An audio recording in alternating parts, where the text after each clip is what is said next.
start assembling. First up, you got to get eyes. So I actually use these wooden buttons I got online. Like I said, they're wood. They got a cool little pattern on them. They're about 2¼ inches or so. So buttons look great. You can see I'm gonna figure out exactly where I want this to be centered. The only thing is you want, if possible, if I flip it over, here's the seam where our rounds started and finished. Just make sure that's on the back somewhere. Besides that, sort it out however you like it. I kind of like having the puff stitches down here centered, and then I throw the eyes in sort of right above that. So I'm just going to sew these guys on. You can use smaller buttons if you want. You can also, if you're having trouble finding buttons you like, you can use the pattern for the base, which is just a circular pattern that we did a little while ago, and just make a round piece that's about the size that you want. I recommend a dark color just to contrast with the body, but however you want to do it, go ahead and make your eyes. If they're buttons, go ahead and stitch them on. I'm just going to use the yarn that we have here and a yarn needle and sew these two guys on. Okay, so I got my eyes attached here, and a couple of notes, not just about the eyes, but about the assembly for everything. Don't be so paranoid to try to get everything perfectly right and everything symmetrical. You know what?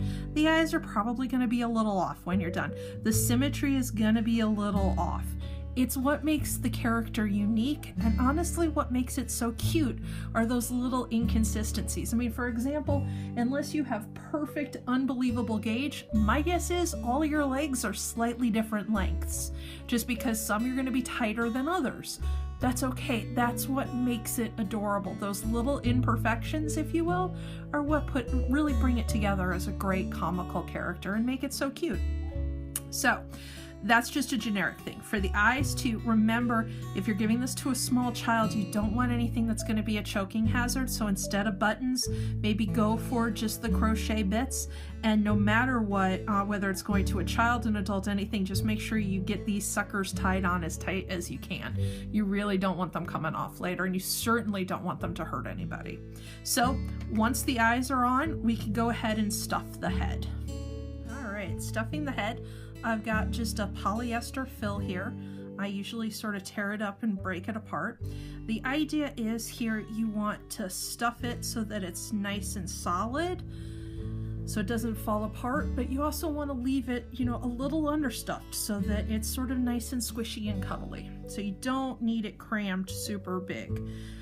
It always takes more than you think it will. So just go ahead and keep shoving the stuff in.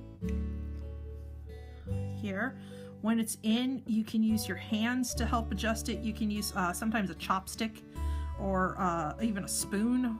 Something like that is useful for jamming it into corners if you have any. The head body, this piece here, is the only one that we're actually going to stuff. The legs just stay as is.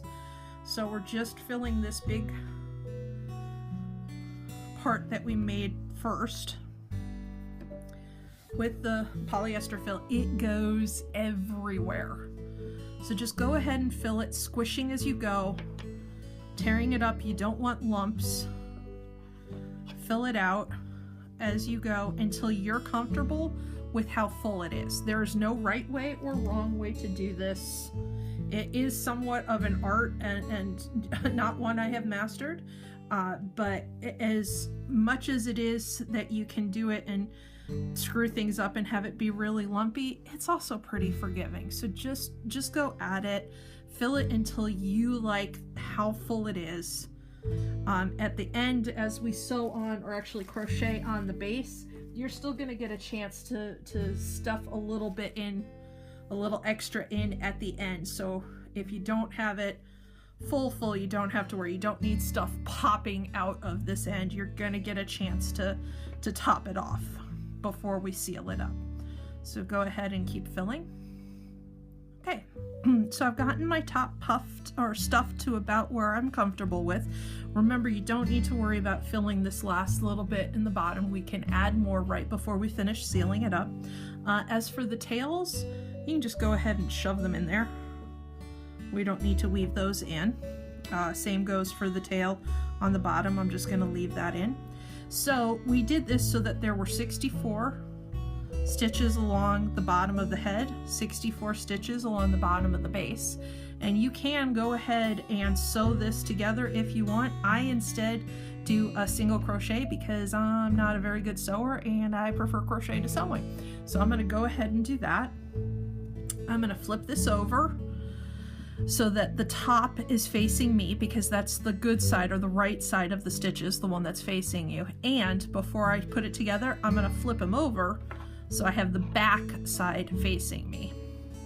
Doesn't matter where you begin this, you can try to line up colors, you know, line up a double crochet, anything you want, really doesn't matter. All we're gonna do is grab our hook, and I'm gonna use, you can use one of the other color yarns if you want the seam to show up better. It actually looks really cute when you do that, but I'm just gonna go ahead and use the blue variegated yarn again. So I'm gonna go through any stitch I feel like. Do the same here, any stitch I feel like. Just make sure you have the good side out, the back side, the reverse side facing inside to the part we filled. I'm gonna draw up a loop, do a chain stitch, and now do a single crochet in that stitch.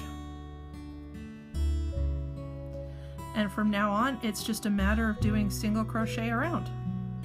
Make sure you grab both the stitch in the body and the corresponding stitch in the base.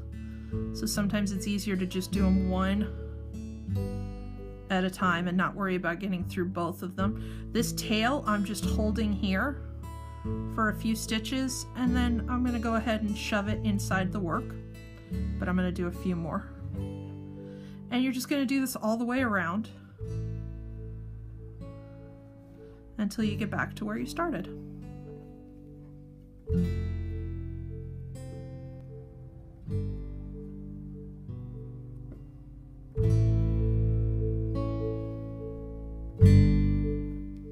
Okay, so I've been doing the single crochets around the bottom for this guy, and I've gotten down to just my last few. And like I said, if you're happy with where it's stuffed, you can go ahead and seal this off, but for me, I think I want just a little bit more right here in his bottom.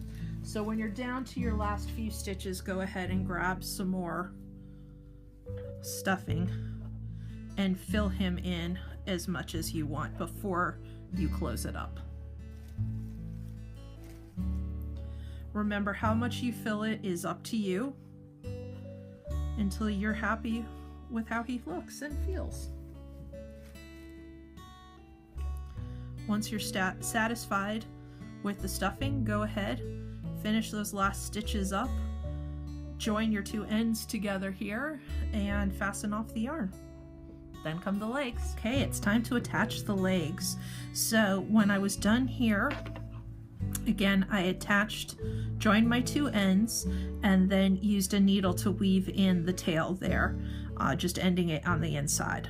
So now for the legs. Again, I think it's always best to start and end on the back so that it's not right up front, in case your join is a little off. For the tails for the legs, you can just go ahead and stuff them inside. I don't like stuffing the legs because I think they're nice and floppy as they are, and that sort of works for an octopus.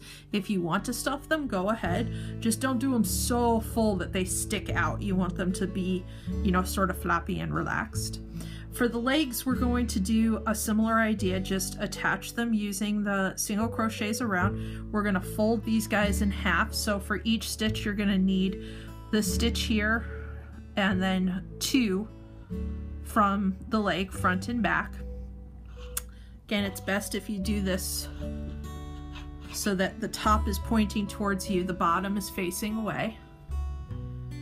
And for the legs, all you want to make sure is that the top part is facing out and the tentacles are facing in.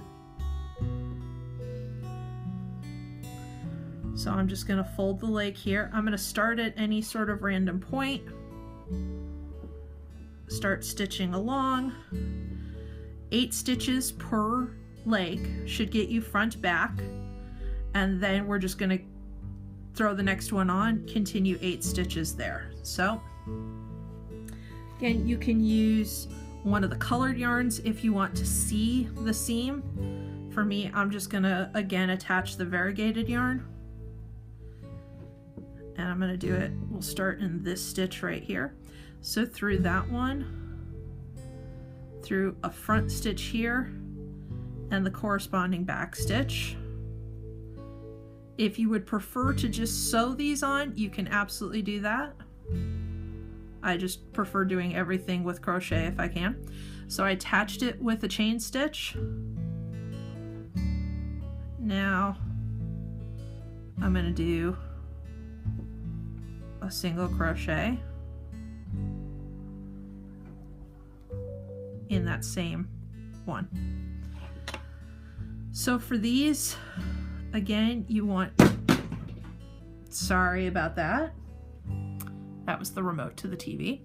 You want the back, or you want the stitch from the body. Get the yarn out of my way here. You want the stitch on the back of the leg, the next stitch on the front of the leg, and I'm going to hold that tail in.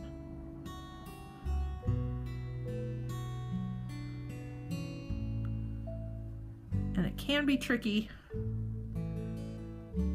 to get your hook through so many layers, so just take your time and go along. So that's 2.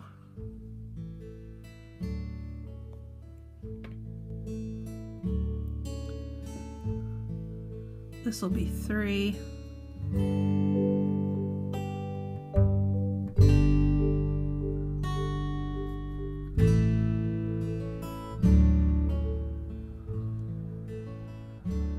This one's 4.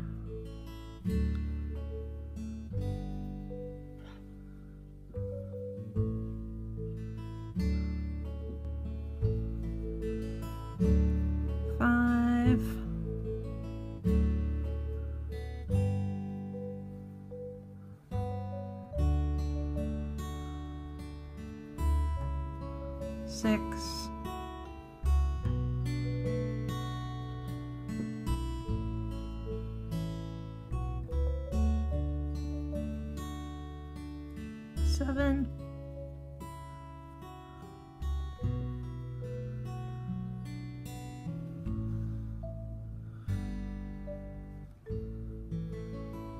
Oops, grab that. See if I can get this guy again.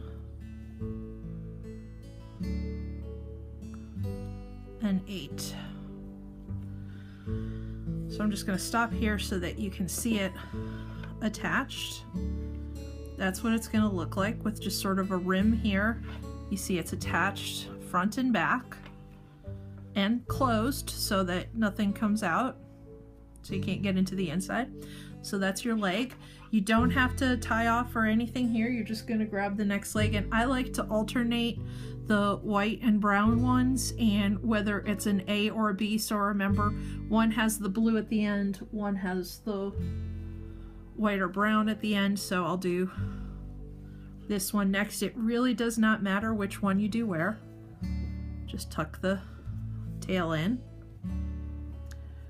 Go ahead, line them up so that your suckers are sort of down the middle. Put it here and continue doing single crochets to attach them. That's it. Just go all the way around. 8 stitches per leg, 8 legs total.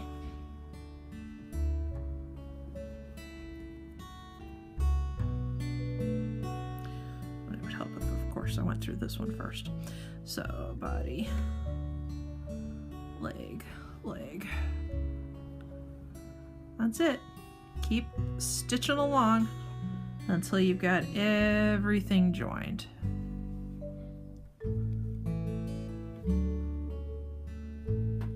this is why I start and finish on the back, because when going through this 8 stitches per leg, it's really easy to screw up and have 2 in the same stitch or skip a stitch, something like that. So you may end up with extra or too few.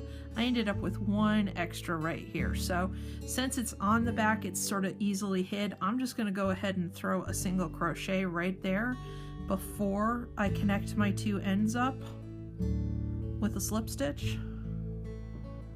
And with that, we're done. So go ahead and cut the yarn, fasten off, and weave in that end. And your little octopus is all done.